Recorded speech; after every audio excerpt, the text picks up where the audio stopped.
So a group of people decided they were going to debate the effects of violence and the difference between television. Which is more? Yeah, you know it. It's tea time.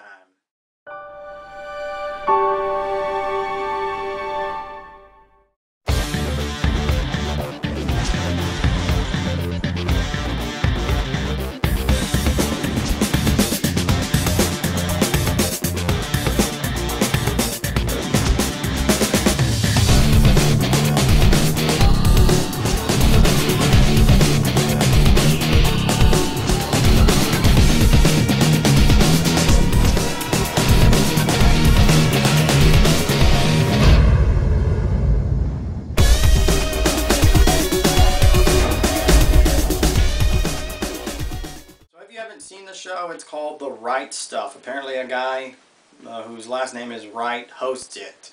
I'm just going to jump right in here. You'll have to forgive me for reading directly from a piece of paper, but I have a lot of highlights I wanted to go over from this article I read. Mr. Wright called CVG, computer video game readers, brain-dead computer nerds on national television, and then actually blamed games for the shooting of a teenager in London. Alright, I went over this in an older video that I deleted about Jack Thompson saying that all gamers could go to hell. Basically, that is plural, meaning he's not just talking about adults, he's also talking about children gamers. This same concept applies to Mr. Wright. He's not just talking about brain-dead computer nerds who are adults, but he's also referring to children as well. So remember that. That's how much respect he has for your child. He'll call him a brain-dead computer nerd, I guess. I don't know. I guess that ain't as harsh as what Jack Thompson said. But anyway, moving on. They kicked the debate off, and they pointed at research done by Queen's University in Belfast claiming that playing games could be better for kids' health than watching television. Again, regardless of what the media is, video games, television, the main key point here is you have to be a parent. That is the key, alright? It's going to affect your child based on how you parent the child. That is a fact, and the only fact. Mr. Wright then goes on to say, but that's only one part of the argument. What are these games doing to children's minds? I'm going to have to go with absolutely nothing. What a lot of people fail to understand is that violence or crimes have actually went down in town, as opposed to back in the day. And all of these, crime ratings going down is when violence in video games was going up. So I'm going to have to ultimately say to that, it is meant and to entertain.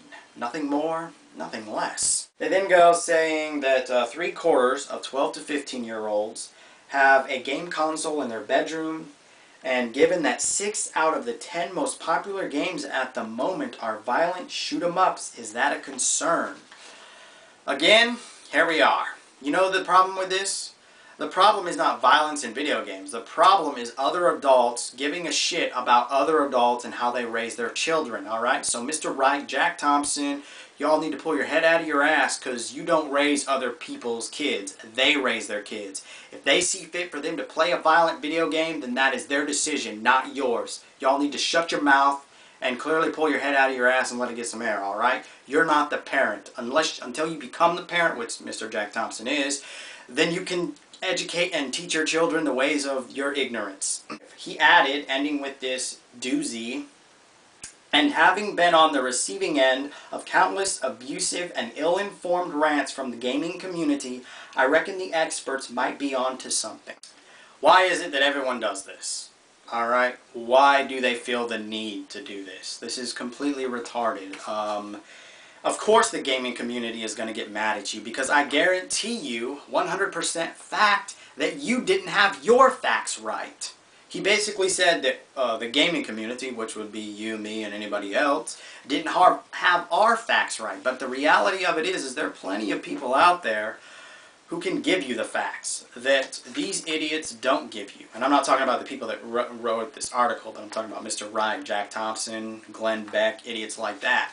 They don't actually go out and literally do the research. They're just going by hearsay, which doesn't really work. One of the other debate people there was Natalie Pickham, if I pronounced that correctly. She goes to say that admitted she's never got the whole gaming thing, and she said rather her kids be doing something constructive with their time, like being out in a field throwing a ball. Alright, I can agree to anyone's parenting choice. However, I want to bring up this one fact. Saying that your child cannot play a violent video game, is that solving the problem? No, it's not. It's covering the problem up. You're not solving it. Because more than likely, what if they play violent video games through one of their friends? Well, now they're not being educated on that game anyway. And do you really think they're going to listen to you when you say you're not allowed to do that? If my parents did it, I wouldn't. I'd be going to my friend's house all the time. Brotherly love, hells yeah. You know what I'm talking about. Get the game on. Then, the only real logical person out of the whole debate was Anthony Horowitz, who's a children's author, who goes to say the Victorians worried about penny dreadfuls, 19th century serial stories. Our parents worried about television. We worry about computer games. And I don't believe, actually, that any of these things really go more than skin deep. He then goes on to say Queen's University in Belfast research dismissed the findings as nonsense that only exist for people like us to have something to talk about in the morning. It's ridiculous. I like that last part he said. It's ridiculous, because it is ridiculous. The only reason why people bring these topics up is so they can get FaceTime. In fact, I would say that's exactly why Glenn Beck and Jack Thompson do it. They do it for FaceTime. They don't base any of their stuff on real facts. It's hearsay. And a university study is basically hearsay because there's no backbone behind it, alright? That is a fact. So anyway, what do you think about the article? The link is below. You can go read it, comment, and subscribe if you're enjoying my videos. If not, hopefully you'll at least come back.